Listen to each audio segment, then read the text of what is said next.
In the beginning, God created man. Man was led into temptation with the promise that he too could be like God, that he could know all and see all. Man believed that he could establish a kingdom on earth, where he would have ultimate power and authority, exceeding even that of God. The idea of a secret society controlling the direction of the United States, even the world, sounds silly or even paranoid to some, but it's a fundamental truth that a select class of people have controlled most of the major political events in the United States and much of the political activity around the world for a long time. This class is made up of those, conservative and liberal alike, who wish to guarantee that those within their circle maintain power. Members they raise some underground say that man's kingdom is in direct conflict with God's, and that man's kingdom wishes to create a false Garden of Eden, a totalitarian society where those at the top of the pyramid have surveillance and control over everyone all the way down to the bottom. The further down you go, the more people there are, the further away they are from knowledge and power, as man defines it. Those at the top of this hierarchy wish to play the role of God, to overpower him even, in the same way that Satan did. This may be easy to swallow for some. What might be a little more difficult to swallow is that these people, many of them so-called Christian conservatives, are actually secretly involved in occultist, even satanic rituals and groups, and that these activities put them in direct contradiction to serving the people and maintaining peace and freedom. You can trace it back to Emperor Constantine and the Council of Nicaea, under the influence of Roman paganism, who decided that the Bible needed to be edited before their version of national Christianity became the official state religion. In fact, the Bible was originally only translated to Latin in Europe because the poor couldn't read Latin and wouldn't find out that their religious leaders had been lying to them about God's message. Incidentally, slaves in the United States weren't taught to read because the skill would empower them. In fact, when one slave learned to read the Bible, Nat Turner, he led a rebellion against all the slave masters where he lived. It's been a long-held goal of those in power to hold back knowledge, to twist it and lie about it, so those who they are oppressing can never know the truth. The Roman Catholic Church twisted the Bible so that they could maintain ultimate power over Europe, murdering those with ideas contrary to the churches, and profiting financially from the poor who paid the church to wash away their sins. The book of Genesis recounts a story of man coming together into one society in a tower called Babel, or Babel.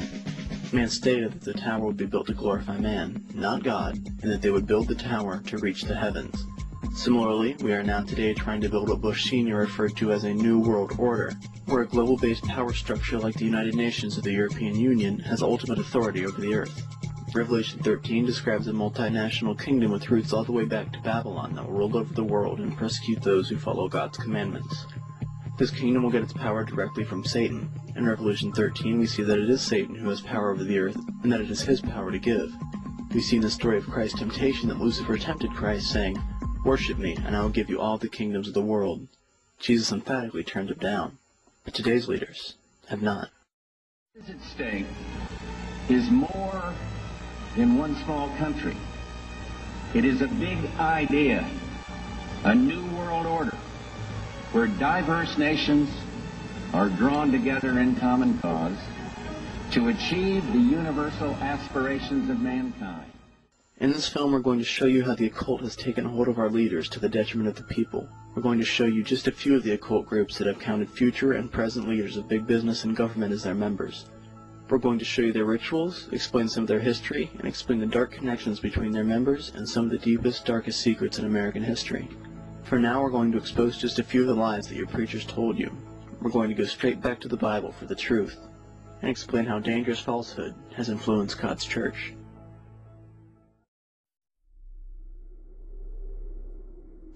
For Satan himself masquerades as an angel of light. 2 Corinthians 11:14. The first lie about Satan. In Greek mythology, Hades is the god of the underworld, and everyone who dies must live in the underworld under his supervision and subject to his punishment. Sounds a little bit like hell they told you about in church. However, the Bible is clear that Satan is not in control of hell, and there is no hell as we perceive it. Ezekiel, Isaiah, Malachi, and others tell the story of punishment of the wicked, stating that they are destroyed, not tortured forever.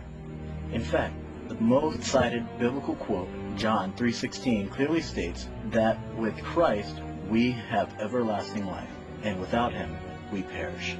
Furthermore, the word is clear that Satan was cast onto the earth, not into it. Satan is known as the serpent, the bringer of light, and the dragon in the Bible. Nearly all of the early religions worshipped a sun god as the highest god, as Satan is referred to as the bringer of light. Many religions also held snakes as powerful gods.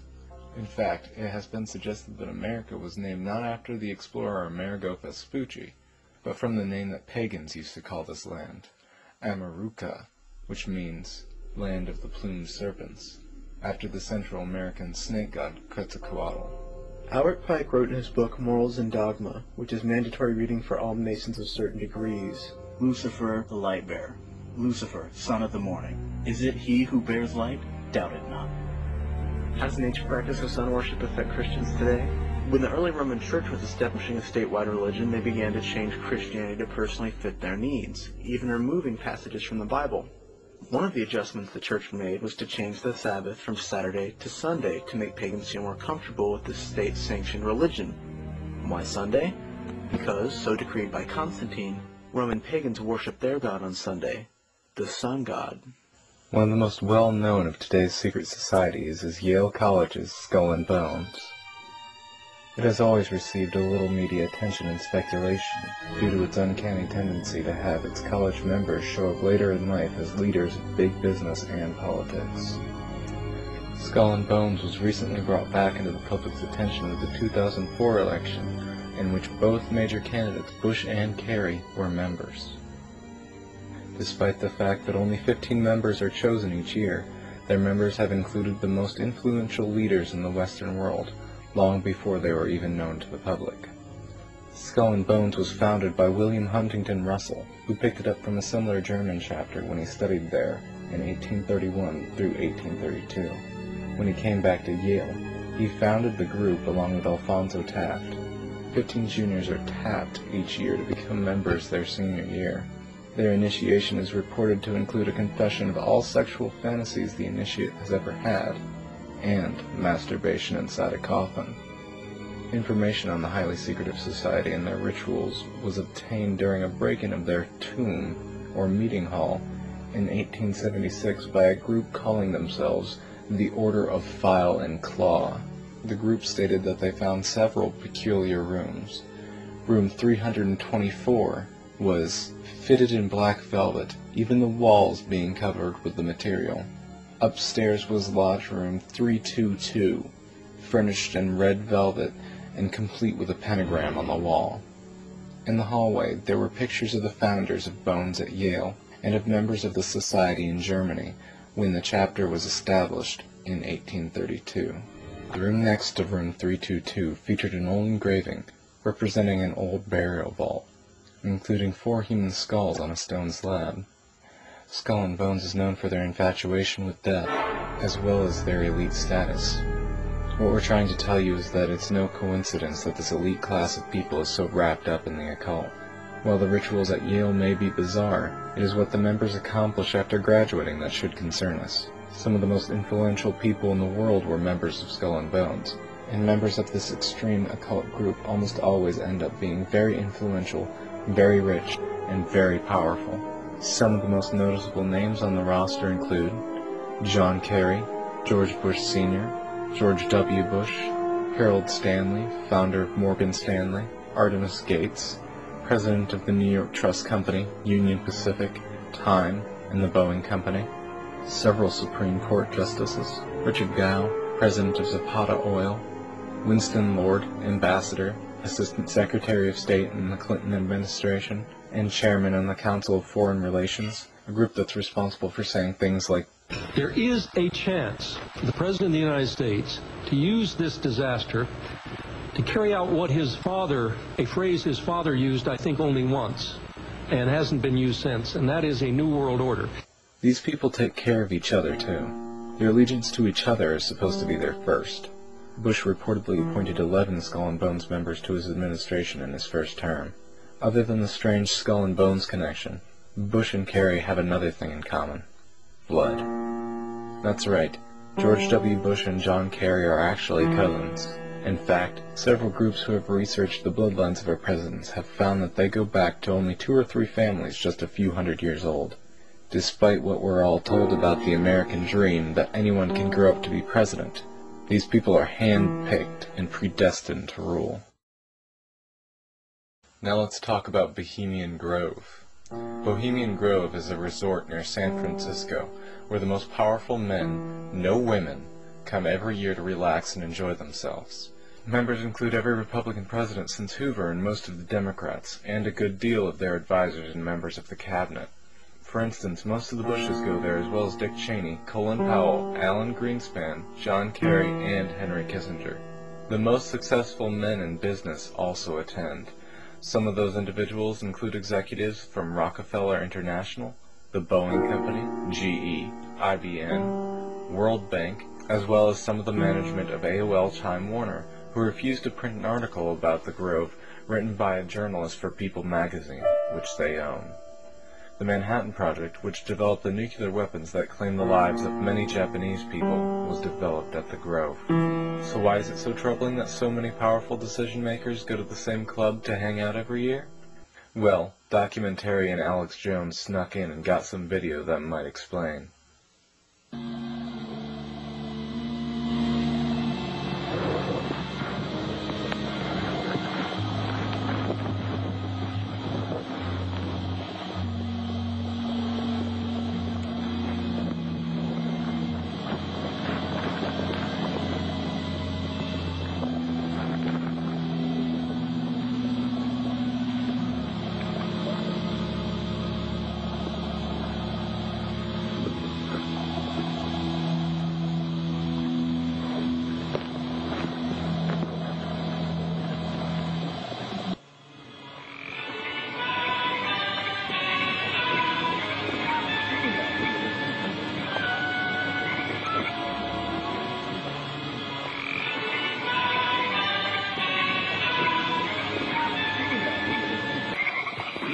Shall read the sign. Midsummer sets us free. You shall burn me once again.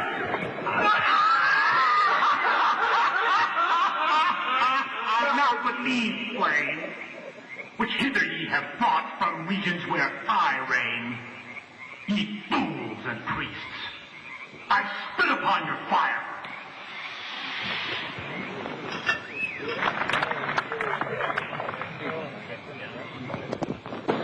Well, be gone, dull care. Fire shall have its will of thee. Be gone, dull care. And all the winds make merry with thy ducks. Hail, fellowship's eternal flame. Once again, midsummer sets us free.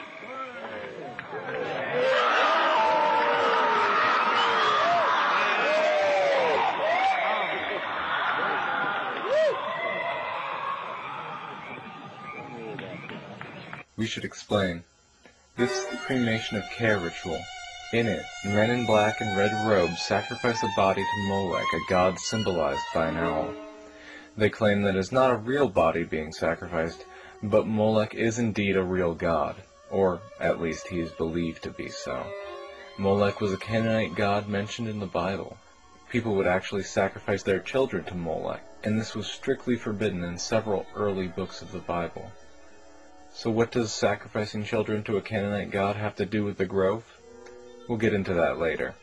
For now, let's take a look at some of the fine architecture and road layouts in Washington, D.C. We were just talking about Molech the Owl, so let's start with that. Here's an image of the Capitol building. Do you notice any strange outlines? Well, many believe that this is supposed to be representative of Molech, and of course the U.S. Capitol is resting securely in his stomach. When we zoom out, we also see that he's sitting on top of a pyramid, which extends out to, strangely enough, an almost perfect pentagram, the bottom part of which points right at the White House. Think what you will of it. We just thought it was interesting enough to share with you. Oh yeah, the Washington Monument is an ancient Babylonian symbol for sun worship. On May 3rd, 1994, a documentary is planned to air on the Discovery Channel. The documentary is called Conspiracy of Silence and uncovered a government child pornography ring that went as high up as the Reagan administration. It's unlikely you've ever seen it because it was stopped very shortly in advance after unknown congressmen demanded it not be aired. Shortly after, all copies of the film were destroyed, except one.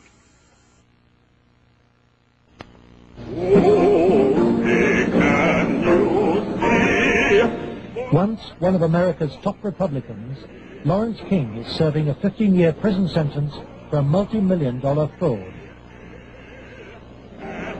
But financial crime is only half the story.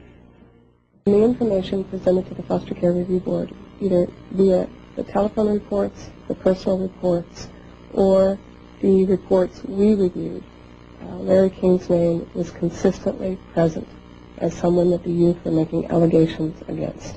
I would say we handed over at least a foot-high amount of material to authorities, and nothing happened. Lawrence King ran the Franklin Community Credit Union in Omaha, Nebraska, and was a prominent GOP fundraiser. That footage of him singing the national anthem, it's from the Republican National Convention. He was actually arrested for embezzling Franklin's funds. However, new charges began to come up, that he had pimped children, mostly young boys, as political favors. Larry King spent Franklin's money on courting political influence. $10 million went on jewelry, flowers, and private planes. He cultivated contacts in the inner circles of Ronald Reagan's White House. At his palatial homes, 3 in Omaha and 1 in Washington, D.C., he held extravagant parties for the influential and powerful. The King's extravagance attracted the attention of the Internal Revenue Service. As a result, on April the 11th, 1988, the Franklin Credit Union was raided and closed by the FBI.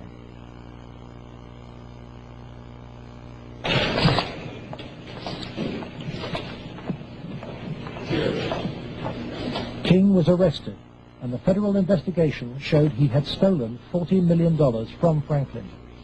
Documents we possess reveal the FBI interviewed many of the victims of Larry King's sex ring, but no action was taken. In November 1988, Nebraska's state government set up a parallel investigation into Larry King. Immediately, anonymous threats began. I received a phone call on the floor of the legislature. Clark did not identify himself, but he said, "Lauren, you do not want to have an investigation of the Franklin Federal Credit Union." And I asked who I was speaking to. They said, "That doesn't matter, but you shouldn't have that investigation." And I said, "Well, why not?" He said, "It will reach to the highest levels of the Republican Party, and we're both good Republicans." Undeterred, the committee began their investigations, and the money trail led quickly to the original allegations of child abuse. Carolyn Stitt was one of the first to testify. The night before we testified before the legislative committee, I did receive a phone call at home that said, "If you speak, you won't live to regret it." The investigators found new victims of King's pedophile network, many on the streets of Omaha. The picture they built up was of a large ring of rich and powerful pedophiles. They were telling us about prominent people in Omaha and elsewhere that were abusing children at parties. The prominent citizens' names that originally came up were of concern to me because I knew many of those individuals, and I, very frankly, was shocked to have those names show up on the list. Drugs was a strong part of how they got control of some of the kids, because that's what some of the kids were there to get. They would do the sexual acts and then be provided with cocaine or whatever type of drug they wanted. Heroin, I don't know, but that was my drug of choice. Till this day, I remain an addict. Larry King was, I would say, the center of transporting the children around the country. The airplanes were usually in his name, at least in his name. They were paid for by Larry King. By the spring of 1990, the Nebraska State Committee was convinced by the evidence of an organized child abuse ring. Its chairman, Lawrence Schmidt, sought the advice of his lawyer, John DeCamp. On his advice, Schmidt turned over all the sworn evidence to the FBI. But immediately, the videotape testimony was leaked to a hostile local media. The media immediately started discrediting the witnesses. They were, the witnesses came across in the media, in the Omaha World Herald, especially, as the criminals. The last 3 victim witnesses were demolished by the press, particularly the Omaha World Herald. The paper never looked for information that would support any of the allegations. The whole purpose of the stories was to destroy any credibility that these youth may have. I've heard that people said that Gary Caradori coached me and that he told me what to say, but the fact was I didn't meet Gary Caradori until way after I'd already talked to the Omaha police about the abuse and had named all the same people. Paul Benassi maintains that neither the FBI nor the Omaha police took his allegations seriously. And they didn't ask me very much about Larry King or even Alan Bear at all. They treated the allegations that I made about people who abused me almost like a joke. From the first interview, when I went, and realized they don't believe a fucking thing I'm saying, they were just appalled. But I realized what that look in their eye was back then. It was fear. It was fear of every, I had witnessed, firsthand things that would, destroy this city. People, a position, what I mean? It's not going to be believed, they said. It will not be believed. You will be found guilty of perjury. And they weren't telling me maybe. They were saying, if there's no way. You go on with the story, you're going to jail. That was said to me direct.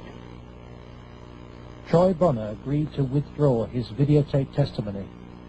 The FBI used Troy in an attempt to persuade fellow witness Alicia Owen into abandoning her evidence about Larry King's nationwide network of powerful pedophiles. The following is a recording that the FBI made of a phone call between 2 of the victims, one of which, Troy, they had frightened into turning over, where Troy is trying to make it appear that he and the other victim, Alicia Owen, had made up the allegations. This is Special Agent Michael F. Mott. Following will be a consensually recorded telephone call between Troy Bonner and Alicia Owen. Hello. Hi. Hey, what's going on? I'd like to ask you that. Talk to me. No, you talk to me. I don't understand why you're lying. Why are you lying? What are you talking about? That's what I'm asking you. You're calling me why I'm lying? Yeah. You can talk to this whole thing, Alicia. You're full of shit. Either tell me what's going on. You're full of shit. Hey, look. Who do you have listening on the line? I have nobody listening to me. I'm listening to you, and I'm hoping you give me some fucking answers. I'll be honest with you. I don't know what kind of game you're playing. I'm not trying to play a game. I'm not going to go to jail for you. And that's what's going to happen. Why don't you go to jail? Jail for telling the truth? No, jail for lying. What have you lied about? I haven't lied. Okay, but why are... Listen, shut up. Listen to me. You're not out here being talked to them every day. The pressure's kind of hard. You literally have to have bricks for brains to take on the FBI in this country. And that's exactly what you have to do this properly. They now, in my opinion, in my investigation, are the architects of the cover-up. As the investigators sought out new witnesses, they found themselves under constant threat. Gary was threatened several times. His vehicles were tampered with. I would think whoever tampered with them, it was a scare tactic because it was so obvious that they were being tampered with. On July the 11th, 1990, Gary Caradori and his 8-year-old son, AJ, were flying home from Chicago in his light aircraft. They had watched the All-Star baseball game, and Caradori had been pursuing new leads. Investigators from the National Transportation Safety Board are in Harold Cameron's cornfield, trying to determine what caused this private plane to crash, killing its 2 occupants. The bodies of Gary Caradori and 8-year-old AJ were found in the wreckage. National Transportation Safety Board investigators say wreckage from the crash is apparently strewn over a 3/4 to 1 mile long stretch in this field. The fact that the wreckage is scattered over a large area certainly demonstrates that it did break up in flight. The exact mechanism of breakup yet is still unknown. The federal investigation was never able to discover what tore the plane apart. There are things missing from the plane. His briefcase is missing. I think the plane was sabotaged. There's no doubt in my mind. Within 24 hours of the tragedy, all Caradori's records were impounded by the FBI. And then at the funeral, I had seen, FBI guys, and they looked at me. I was supposed to meet Senator Obed and Schmidt for lunch after the funeral. And, that's when I decided, I told my mom, we're not going to do the lunch. We're going to hightail it out of Lincoln now. The effect of Gary's crash on the investigation, I think, in effect, put an end to anybody else coming forward. There are many victims. We knew of more. There are more. They're still out there. They're afraid to come forward.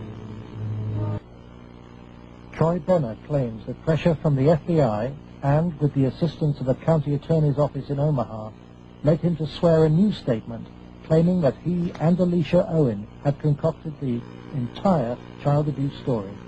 He told this story to a grand jury formed to bring any charges. On July the 23rd, 1990, the grand jury issued a bizarre and contradictory report. It indicted Larry King for fraud and embezzlement and ruled that he had paid young men for sex, but dismissed allegations about his sex ring. It indicted Alan Baer for the serious offense of pandering for sex, but rejected evidence linking him to King or to Citra, whom it noted had been convicted of separate child molestation charges. It accepted that Troy, Alicia, and Paul Bonacci had been abused, but not by the people they identified. And for refusing to withdraw her evidence, it charged Alicia Owen with perjury. Alan Baer was fined $500 after pleading no contest to a reduced charge of aiding and abetting prostitution. Peter Citron served 2 years of a 3 to 8 year sentence. Thanks to Troy Bonner's lies, Larry King never faced child sex charges. For the $40 million fraud, he was given a 15-year sentence, 10 years less than Alicia Owen. King's partner was Washington lobbyist Craig Spence. Spence took youngsters, including Bonacci, on private midnight tours of the White House. So you were in the White House then? Yes. And how did you gain access? Well, I came down with Larry King, but Craig Spence was the one that arranged the trip for us. And it was kind of a gift for our services that we were doing.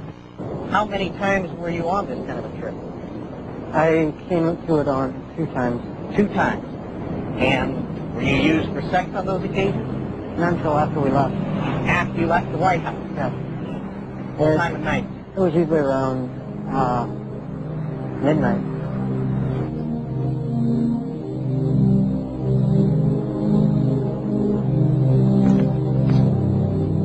To me, it was just kind of weird being in the White House at that time of night, getting to go into places that the guy was telling us that nobody didn't go to. And I seen rooms in there that I'd never even heard about. Craig Spence and Larry King had a couple of groups. One was called Bodies by God, and they had the Cowboys, and there was another group that was started by Larry King, which was called the Golden Boys, which was kids that were usually under the age of approximately 10. It's absolutely ludicrous that this information is suppressed from the public and there hasn't been a public outcry. We need to get this information out there so the whole country knows what's been going on behind the scenes. And by the way, the individual Bonacci mentioned that led him through the White House, Craig Spence, was a Washington lobbyist who ran a Washington, D.C. male prostitution ring and was eventually arrested for cocaine and gun possession charges. You can control about 3 or 4 key elements. You can totally own a state. You can make right, wrong. You can make truth, falsehood, falsehood, truth. If you control the media, if you control the Justice Department, if you control the police, you own the system.